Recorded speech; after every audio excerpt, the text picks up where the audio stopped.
Okay, dear students, this is a numerical portion based on regarding previous content. जो आपका पीछे भी मैंने ड्राइव करके दिखाया ना कि चेंज इन एंट्रोपी कितना आ रहा था, तो उसी के ऊपर ये बेस्ड है एक न्यूमेरिकल। आप इसको अच्छे समझने की कोशिश करना, तो आपको जो आपने पीछे डेरिवेशन में सीखा है वो सारी की सारा जो रिजल्ट है, जो कंक्लूजन है, वो इस न्यूमेरिकल में पूछा गया है। अगर आपको वो पीछे डेरिवेशन अच्छे से आता है तो वो सारा का सारा जो आपने सीखा हुआ है ना, यहां पे इंप्लीमेंट हो रहा है। अगर आपने सीख लिया है तो ये हो जाएगा न्यूमेरिकल, अदरवाइज ये आपसे हिलेगा भी नहीं। ठीक है, इसको ध्यान से पढ़ो, घूर घूर के देखो, ये आपको घूर के देखेगा। और ये कह रहा है find the change in entropy पर kilogram when 2.5 kilogram of air at a pressure of 2.5 bar and temperature 25 degrees Celsius are expanded to a pressure of 1 bar absolute and temperature of 100 degrees Celsius। ये value आपको दे रखी है जो constant है कि sir ये ले लीजिए तो आपका बेड़ा पार हो जाएगा। हमें ये नहीं देखना, हमें ये देखना है क्वेश्चन की डिमांड क्या है। क्वेश्चन कह रहे हैं change in entropy, change in entropy कितनी है ये देखनी है, ये फाइंड आउट करना है। तो सबसे पहले जब आप इसको कैलकुलेट करोगे तो कैलकुलेशन में क्या है, चेंज इन एंट्रोपी है, चेंज इन एंट्रोपी। और कितना चेंज आ रहा है वो अभी अभी निकाल के हटे हैं, S2 माइनस S1 कितना चेंज आ रहा है। तो ये टेम्परेचर और वॉल्यूम की टर्म में कितना चेंज आ रहा था, वॉल्यूम और प्रेशर की टर्म में कितना चेंज आ रहा था, प्रेशर और टेम्परेचर की टर्म में कितना चेंज आ रहा था। तो यहां वो डिपेंड करेगा कि कौन सी दो प्रॉपर्टी है जो एप्लीकेबल है इसको सोल्व करने के लिए। Let us see, first of all आप यहां पे इसको सोल्व करने की कोशिश, पहले तो आप ये बताओ कि चेंज इन एंट्रोपी जो है वो किस किस के इक्विवेलेंट थी। मैं तीनों की तीनों यूनिट यहां पे लिखने जा रहा हूं। तो फर्स्ट वन जो रिलेशन था वो था आपका टेम्परेचर एंड वॉल्यूम की फॉर्म में, CV log टेम्परेचर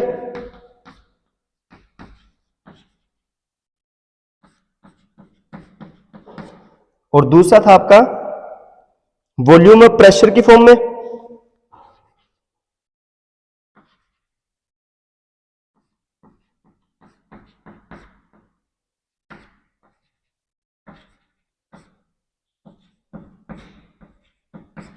और तीसरा रिलेशन था आपका, ये था सर टेम्परेचर और प्रेशर की फॉर्म में।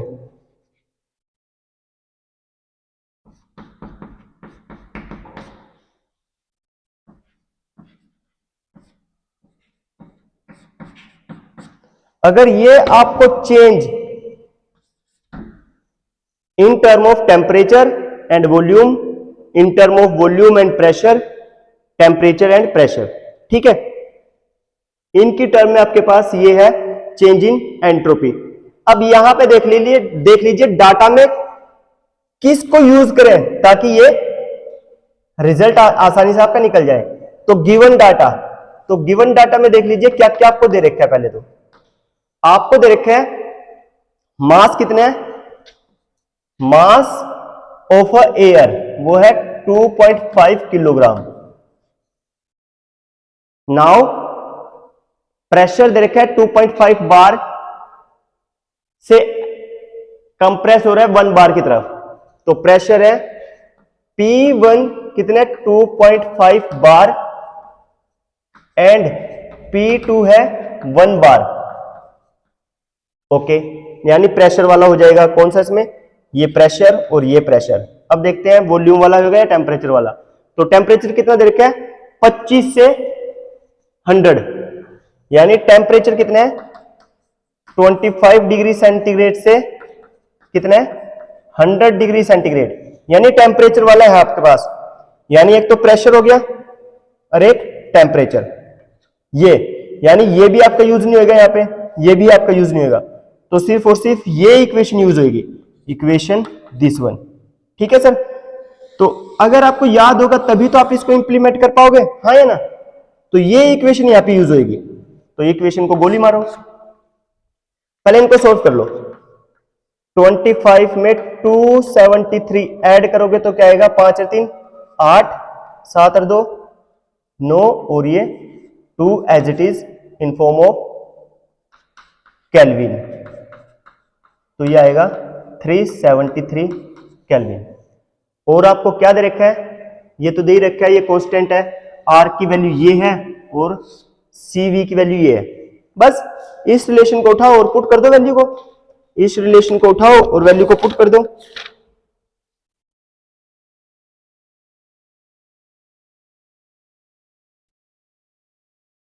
चलो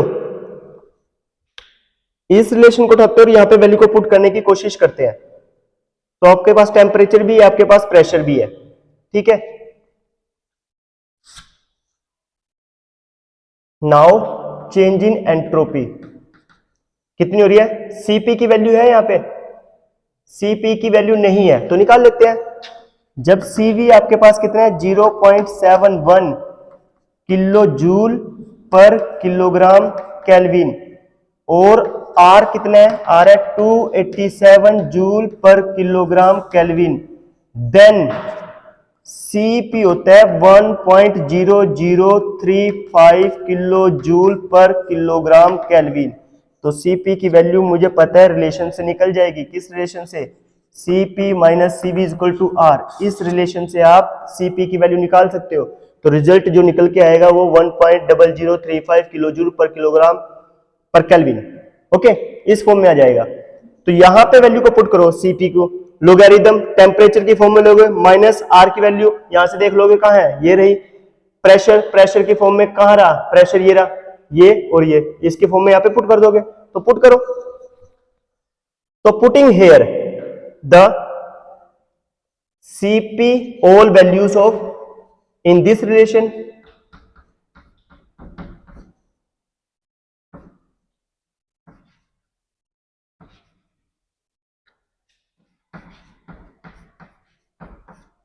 इस रिलेशन में सारी वैल्यू पुट कर दीजिए। ये सीपी की वैल्यू कितनी है, 1.00, यानी 1 ही मान लो उसको, 1 किलो जूल में है तो जूल में कर लो, तो 1000 से मल्टीप्लाई कर दीजिए। लोग टेम्परेचर कितने है, टेम्परेचर है 373, 373 डिवाइड कीजिए टेम्परेचर T1 से 298 माइनस आर कितने है, आर इज 287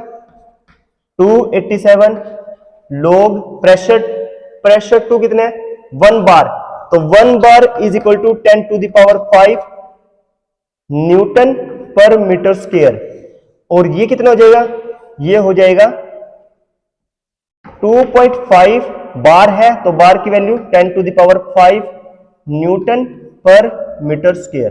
तो इस फॉर्म में कन्वर्ट कर लीजिए। तो P2 कितना है, P2 है 10 to the power 5 divide by P1 कितना है, 2.5 इंटू 10 टू द पावर 5, ये कितना है 2.5 इंटू 10 टू द पावर 5।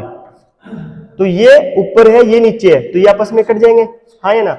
तो कितना बचेगा, 1 डिवाइड बाय 2.5, और 1 डिवाइड बाय 2.5 को कैसे लिख सकते हैं, 10 डिवाइड बाय 25, तो कितने पे जाएगा, 5 दूनी 10, 5 5 25, तो कितना आ जाएगा 2/5, 2/5 कितना होता है 0.4, हाँ या ना, ऐसे कर लो,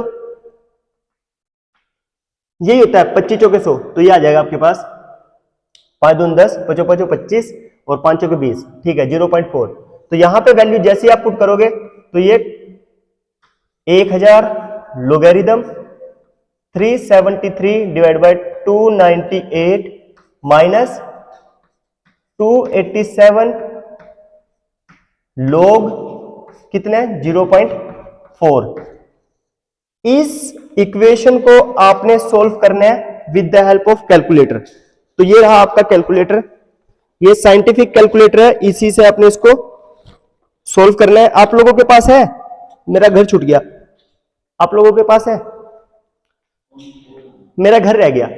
तो जैसे आप इस वैल्यू को देखो, ध्यान से देखिए पहले, फोन का खेल नहीं है ऐसे, क्योंकि लोग से जब इसको यूज करेंगे तो कुछ वैल्यू आएगी। मान लीजिए ये वैल्यू आई है, ये वैल्यू आएगी सर एंट्रोपी, ये वैल्यू आएगी कुछ यहां पे, आगे वैल्यू मान लीजिए कुछ भी वैल्यू आ गई।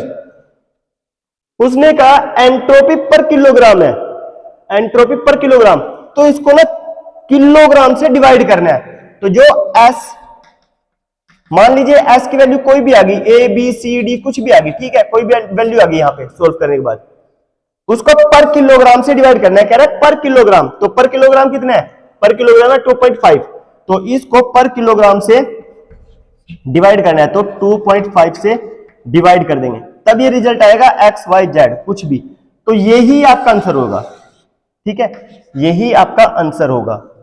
तो आंसर डायरेक्टली मैं यहां से पुट कर देता हूं 0.492 किलो जूल पर किलोग्राम पर केल्विन, तो ये होगा 0.492 किलो जूल पर किलोग्राम पर केल्विन। तो सर ये आंसर आएगा आपका, ठीक है, इज दैट क्लियर?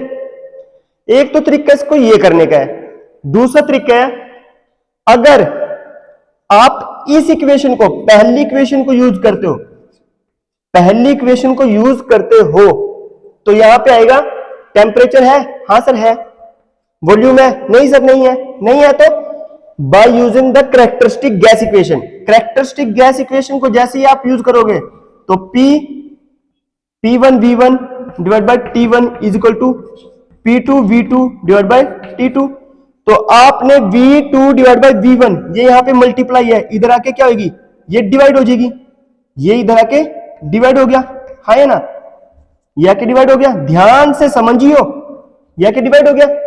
और जो ये टर्म है, ये टर्म तो आलतू फालतू की है, इसको उठाओ, ये यहां पे डिवाइड है जाके मल्टीप्लाई, तो इधर आके ये मल्टीप्लाई इधर आके डिवाइड, तो ये लो, तो यानी जो वॉल्यूम में रेशियो आई है वो ये आई है, और जो रेशियो आएगी तो P1 कितना हो जाएगा, देयरफॉर वॉल्यूम में रेशियो है P1 divide by P2 into T2 divide by T1, value put कर दो, P1 कितना है, P1 है 2.5 बार, और P2 कितना है 1 बार, इंटू T2 कितना है, T2 373, T1 कितना है, T1 आई थिंक 298 है ना, यही है ना। तो ये मैंने वैल्यू चिपका दी, जब मैं इनको सोल्व कर रहा हूंगा तो कोई ना कोई तो वैल्यू आएगी, तो जो वैल्यू आएगी वो V2 डिवाइड बाय V1, इस जैसी वैल्यू निकलेगी तो आप इस वाले इक्वेशन से भी इसको सोल्व कर सकते हो।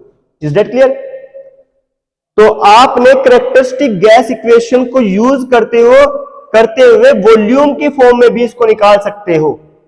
अगर नहीं इतना माथापच्ची करनी तो ये इक्वेशन तीनों याद रखनी है, और जिसमें ये ऑलरेडी फिट हो रहा है उसी को उठाओ और चिपका दो, तो आपका आंसर आ जाएगा।